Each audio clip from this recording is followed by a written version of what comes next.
प्रेक्षकांनो, पिंकीचा विजय असो या मालिकेला तर विचित्र आणि वेगळंच वळण लागलंय. म्हणजे अगदी अनएक्सपेक्टेड, धक्कादायक. ही डॉक्टरच फितूर निघाली असं दाखवलंय त्यांनी. आणि तिने मेडिकल कॅम्प बद्दल सगळं काही बापूसाहेबांना सांगितलंय आणि ते औषधं बदलायलाही सांगितलेत. बापूसाहेब खूप कौतुक करतात त्यांचं आणि म्हणतात, तुम्ही हॉस्पिटलमध्ये असण्यापेक्षा राजकारणात असायला हव्या होतात संध्याताई.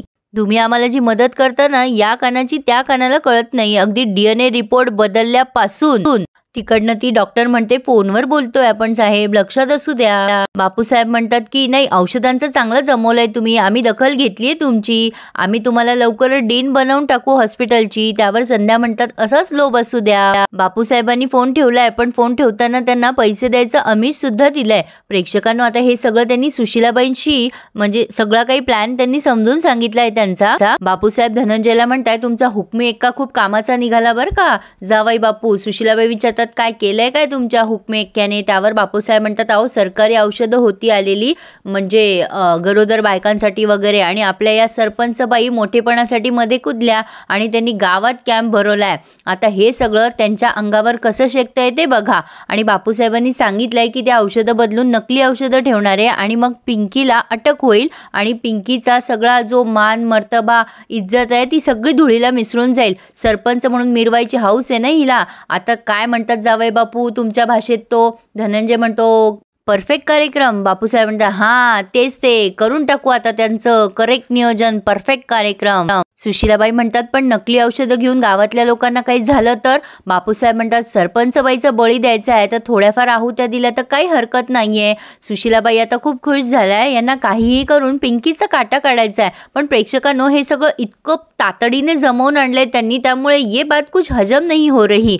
असो, यांना पिंकीचा बदला घ्यायचा आहे म्हणून ये न ते न कुठल्याही प्रकारे न हे पिंकीच्या मागे लागलेत असं काहीतरी दाखवलंय त्यांनी. पिंकी घरी आलेली आहे, माईसाहेब पूजा करत असतात. त्या पिंकीला आवाज देतात, पिंकी ये ग बैस इथे. काय ग युवराज कुठे? पिंकी म्हणते, त्यांनीच मला घरी सोडलं. माई पिंकीचं खूप कौतुक करतात. पिंकी, मला खूप अभिमान वाटतो बरं तुझा, तू लई जिद्दीनं लढलीस, सत्याची साथ सोडली नाहीस. खरं तर तुझं कौतुक करायचंच राहून गेलं. कुठं होतीस ग तू?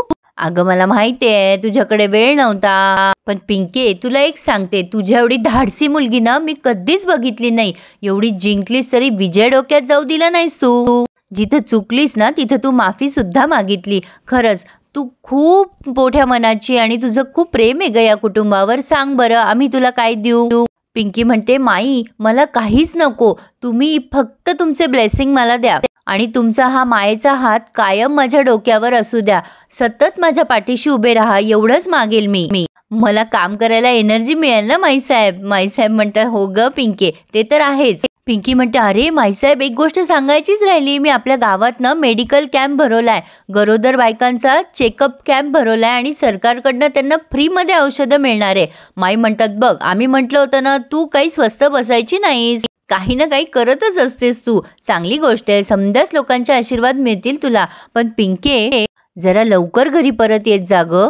अगं काळजीपोटी बोलतोय आम्ही, तू गेल्यापासून हुरहुर लागून राहिली होती ग, तुझी खूप काळजी वाटत होती. पिंकी म्हणते, आले ना मी माईसाहेब, मग कशाला टेन्शन घेताय तुम्ही, डोंट वरी. माई म्हणतात, नाही ग पिंके, आज दिवा लावल्यापासून खूप अस्वस्थच वाटतंय बघ मला, काहीतरी भयंकर संकट येणारे असं वाटायला लागलंय ग. आता संकट म्हणल्यावर मागून सुशीलाबाई यांचं बोलणं ऐकायला लागतात. पिंकी म्हणते, अहो माईसाहेब कुठलं पण संकट येऊ द्या, पिंकी आहे ना, आपण त्याच्या छाताडावर उभं राहून त्याच्याशी लढू.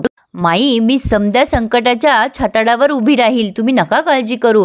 आता माईसाहेब देवाजवळचं एक लॉकेट काढतात आणि ते पिंकीला देतात आणि म्हणतात, हे घे पिंके, हे तुझ्यासोबत असू दे, प्रत्येक संकटामध्ये हे तुझं कायम रक्षण करेल, कायम तुझ्याजवळ ठेव, तुझ्या गळ्यात घाल. मागून सुशीलाबाई म्हणतात, देव सुद्धा आता तुझं रक्षण करू शकणार नाहीये. पिंकीने ते अगदी आपुलकीने स्वतःजवळ ठेवलंय, ती घालत असते. आता तिला घालता येत नाही तर युवराज तिची मदत करत असतो आणि दोघेही छान रोमॅन्टिक झालेले असतात. आता युवराज पिंकीला म्हणतोय, असं वाटते कारभारीन की तुमच्याकडे बघतच राहावं एकटक. खूप छान दिसतंय कारभारीन, मस्तच दिसतंय. पिंकी म्हणते लॉकेट का? आता युवराज म्हणतो नाही तुम्ही. पिंकी म्हणते माईनी दिलंय मला कुठल्याही संकटापासून माझं रक्षण व्हावं म्हणून. युवराज चिडतो आता आणि म्हणतो बघा आम्ही म्हणत होतो ना, आता माई साहेबांना पण वाटायला लागलंय सगळं असं. माई साहेब सांगताय, वकील सांगताय, आम्ही सांगतोय घराच्या बाहेर पडू नका, तुम्ही ऐकतच नाही. ते काही नाही, उद्यापासून तुम्ही कुठेच जायचं नाही. पिंकी म्हणते असं काय करताय धनी? अहो कामं असतात मला, मी गावची सरपंच आहे ना. युवराज म्हणतो कळतं आम्हाला सरपंचबाई, पण आमच्या जीवाला घोर लागतोय. ते काय नाही, तुम्हाला जायचं असेल कुठे तर आम्हाला सांगा, आम्ही घेऊन जाऊ तुम्हाला.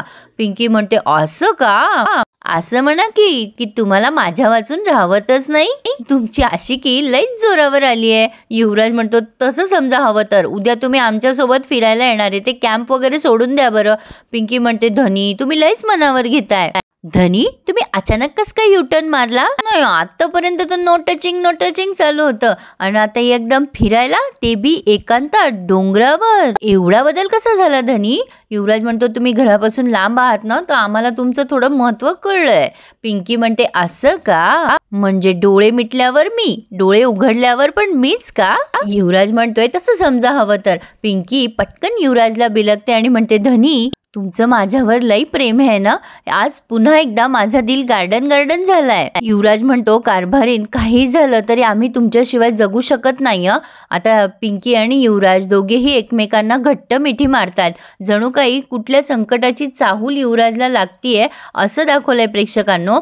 खरं तर आता पिंकीचा जीव धोक्यात आहे हे त्यांनी पुढे दाखवलंय. आता सकाळी कॅम्पचा दिवस उजाडलाय. पिंकी छान तयार होत असते आणि तयार होताना युवराजकडे बघून जरा लाजत असते. युवराज झोपलेला असतो गाढ आणि पिंकी मनात म्हणते धनी तुम्हाला काल प्रॉमिस करायचं राहून गेलं. प्रॉमिस, मी तुम्हाला कधीच कुठेच सोडून जाणार नाही. धनी मी कायम तुमच्या सोबत राहणार. देवाजवळ प्रार्थना आहे की तुम्हाला देव नेहमी सलामत ठेवो. पिंकी युवराजच्या पाया पडते झोपेतच आणि जाताना तिचा पाय साडीमध्ये अडखळतो तरी सुद्धा ती पुढे निघालीये आणि मनात म्हणतेय देवा असंच माझ्या धनीला तुझे ब्लेसिंग्स लाभू दे, तू आमच्या पाठीशी कायम राहा. ती तिच्या बेडरूमकडे बघते आणि म्हणते ही फक्त आमची खोली नाही तर आमचं मंदिर आहे, असंच हे नेहमी प्रसन्न आणि हसत राहू दे. आणि युवराजला लांबूनच फ्लाइंग किस देते आणि तिच्या कामाला जाते. पण ही तर नुसती सुरुवात झाली आहे. पिंकी सरपंच ऑफिसमध्ये आली आहे आणि त्या उपसरपंचांना म्हणतीये काय हो उपसरपंच साहेब, समधे बॉक्स गेलेत ना मेडिकल कॅम्पपाशी? उपसरपंच म्हणताय हा एकच बॉक्स राहिलाय, बाकी सगळी तयारी झाली आहे. पिंकी म्हणते व्हेरी गुड.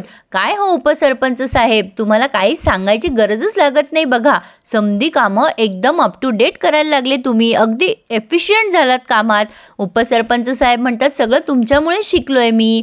आता पिंकी म्हणते हो मी रूपाच्या केसमध्ये बिझी होते तेव्हापासून तुम्ही जरा जास्तीच जबाबदारीने वागायला लागलाय. उपसरपंच म्हणतात जबाबदारी अंगावर पडली की सगळं समजतं. तुमचा कार्यक्रम खूप आवडलाय मॅडम मला. तुमच्यामुळे गावातल्या लोकांना फ्री औषधं मिळणार आहे. ह्या एका बॉक्स सोबत तुमचा फोटो घेऊयात, ती सेल्फी का काय म्हणतात ते आपण युवराज दादांना पाठवूयात ना. पिंकी म्हणते अहो मी पब्लिसिटीसाठी नाही करत आहे. ते उपसरपंच म्हणतात अहो पब्लिसिटीसाठी नाही हो, फक्त युवराज दादांना दाखवायसाठी घेऊयात व्हिडिओ. पिंकी म्हणते असं म्हणताय का? चालेल मग छानसा व्हिडिओच काढा. पिंकी छान व्हिडिओ काढायला लावते. पिंकी म्हणते मी पिंकी सरपंच धोंडे पाटील, आरोग्य आपल्या दारी आणि ते पण फ्री. गावकऱ्यांनो पंचायतीतर्फे मेडिकल कॅम्प भरवण्यात येतोय, त्याचा लाभ घ्या. आपल्या नवजात शिशूंना एकदम टकाटक बनवा. हे औषध गर्भवती महिलांसाठी फायद्याचं ठरवणार आहे. वेळ न घालवता समध्यांनी या कॅम्पला नक्की भेट द्या. पिंकीने छानपैकी जाहिरात केली आहे. ही जाहिरात नक्कीच भविष्यात काहीतरी कामाला येणार प्रेक्षकांनो असं दिसतंय. पिंकी म्हणते बरं बस झालं आता व्हिडिओ, ते बाकीचे औषधं हे ते सगळं आणा, मला तो बॉक्स चेक करू द्या.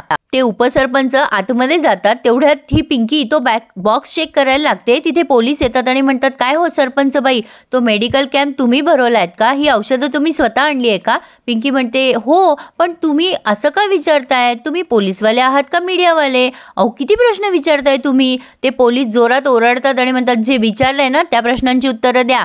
पिंकी म्हणते हो हा मेडिकल कॅम्प मीच भरवलाय आणि औषधं पण मीच आणली आहे सरकारी हॉस्पिटलमधून. आता तिथे औषधं चेक करण्यात येतात आणि ते सांगतात की हे औषधं नकली आहे. पिंकीला धक्काच बसलाय. ती म्हणते असं कसं असू शकतं? आता हे पोलीस म्हणतात नकली औषधं लोकांना वाटण्याच्या आरोपाखाली आम्ही तुम्हाला अटक करतोय. पिंकी म्हणते काहीतरी मिसअंडरस्टँडिंग होतीये तुमची. मी स्वतः काल रात्री सरकारी हॉस्पिटलमधून ही औषधं आणली आहे. ते पोलीस म्हणतात बरोबर आहे तुमचं, ही खरी जी तुम्ही औषधं आणली होती ना तीही नसतीलच. पिंकी म्हणते नाही हो साहेब, अहो कसं पॉसिबल आहे हे, मी माझ्या हाताने औषधं आणली आहेत. आता हे पोलीस ओरडतात पिंकीवर. पोलीस स्टेशनमध्ये जाऊन सांगा काय सांगायचं ते, अटक करा यांना. पिंकी म्हणते 1 मिनिट साहेब, तुम्हाला रिक्वेस्ट आहे, मला आत्ताच्या आत्ता त्या कॅम्पच्या ठिकाणी जा. लोक ही औषधं घेतील ना तर हाहाकार होईल. तुम्ही त्या लोकांना थांबवा, लोकांना नकली औषधं घेऊ देऊ नका. लोकांचे जीव जातील. लोकांचे जीव वाचवण्यासाठी प्लीज हेल्पिंग हँड द्या. आत्ताच्या आत्ता मला या मेडिकल कॅम्पमध्ये घेऊन जा. आता ही पोलीस म्हणते आधी तुम्ही स्टेटमेंट द्या की तुम्ही असली औषधं बदलून नकली औषधं दिली आहेत. असं कोणी बळजबरी स्टेटमेंट देतं का? पण इथे त्यांनी हा रिव्ह्यू पूर्ण केलाय. पुढे आपण बघतोय बापूसाहेब पिंकीला पळवून मारतायत. ते गाडीमध्ये बसलेत आणि म्हणतायत आता तुला समदेजण लक्षात ठेवतील पळपुटे सरपंच म्हणून. पिंकी म्हणते पण माझे धनी मला कधीच विसरणार नाहीत. आता हा बापूसाहेब म्हणतो पण मी तुला त्यांच्यापासून दूर पाठवेल आणि पिंकीचा जीव घेण्यात येतोय. तर हे खूप लवकर दाखवलंय त्यांनी प्रेक्षकांना. जरा घाई झाली असं नाही वाटत आहे का? असो, पण आता बघूयात नेमका पुढे काय ट्विस्ट येतोय. तुम्हाला हा रिव्ह्यू कसा वाटला नक्की कळवा आणि प्लीज चॅनलला सबस्क्राईब करायला विसरू नका. काल माझा व्हिडिओ सर्चमध्येच नव्हता, त्यामुळे प्रेक्षकांनो जे सबस्क्रायबर आहेत त्यांनाच माझा व्हिडिओ दिसलाय. त्यामुळे प्लीज चॅनलला सबस्क्राईब करा आणि सगळे रिव्ह्यूज एन्जॉय करा. कसा वाटला रिव्ह्यू मला नक्की कळवा. So please subscribe my channel and enjoy my reviews. धन्यवाद.